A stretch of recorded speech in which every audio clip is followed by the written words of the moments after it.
አንዲ የ30 ዓመት ወጣት ናት። ለፖሊስ መምሪያ 911 911 ጥሪ ተቀባይ ሆና ትሰራለች። ግዴለሽ ነገር ናት። ለጦር ዘማቾች የንግግር ሕክምና ባለሙያ ከሆነችው ስፒች ቴራፒ ማለት ነው ከእናቷ ላውራ ጋር ትኖራለች። አሰልቺና ምንም አይነት አዲስ ነገር የሌለው ሕይወቷ ፍጻሜውን ያገኘው እናቷ የ30ኛ ዓመት ልደቷን ለማክበር ለምሳ ስትጋብዛት ነው። ለምሳው ዝግጁ ነሽ ወይ? በእርግጥ አንዲ ዩኒፎርሟን እንደለበሰች ምግብ ቤት ውስጥ ትገኛለች። ምግብ እየበሉ ሳለም እናቷ የኮሌጅ ዲግሪ እንድትይዝ ትገፋፋታለች። ልል የፈለግኩት ዕቅድ ያስፈልግሻል ነውም ትላታለች። ወደ ትምህርት ቤት መመለስ ከፈለግሽ ሌላ ዓመታት ትጠብቂ፣ የመኸር ምዝገባ አለልሽ ትላታለች። ነገር ግን አንዲ በከተማው ለመቆየትና የተለመደ ሕይወቷን ለመኖር እንደምትፈልግ አጥብቃ ትናገራለች። እነርሱ ሲከራከሩ የላውራ ጓደኛ የሕክምና ቅድመ ትምህርት ተማሪ ስለሆነችው ልጇ እየፎከረች ታቋርጣቸዋለች። ንግግሩ ስላልተመቻት አንዲ ወደ መጸዳጃ ቤት ለመሄድ ትነሳለች። በምግብ ቤት ውስጥ ከአንድ ሰው ጋር ትተላለፋለች። ግለሰቡ በድንገት ሽጉጥ አውጥቶ በላውራ ጓደኞች ላይ ይተኩሳል።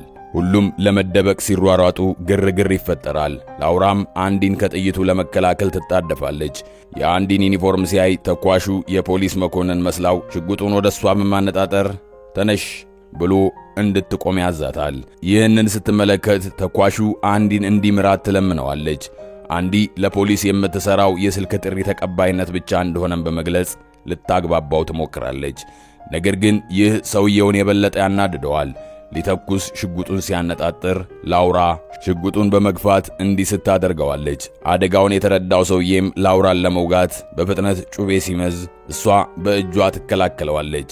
ይህም እጇን መሃል ለመሃል እንዲወጋት ያደርገዋል። ላውራ ሳታመነታ ወዲያውኑ ጩቤውን ቀምታ ጉሮሮውን ትሰነጥቀዋለች። ይህም መሬት ላይ ሕይወት አልባ ሆኖ እንዲዘረር ያደርገዋል።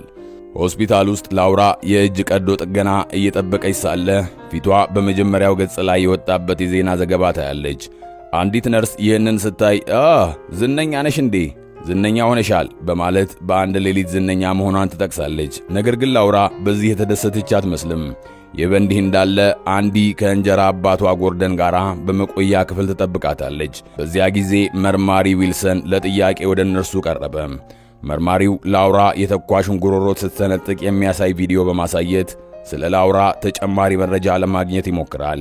ነገር ግን አንዲ ለመተባበር ፈቃደኛ አትሆንም። እዚህ ቅጽበት ላውራ ከቀዶ ጥገና ክፍል ወጥታ ከሆስፒታሉ ውጪ ሳሉ ላውራ በድንገት ልጇ ከቤት እንድትወጣ ትነግራታለች።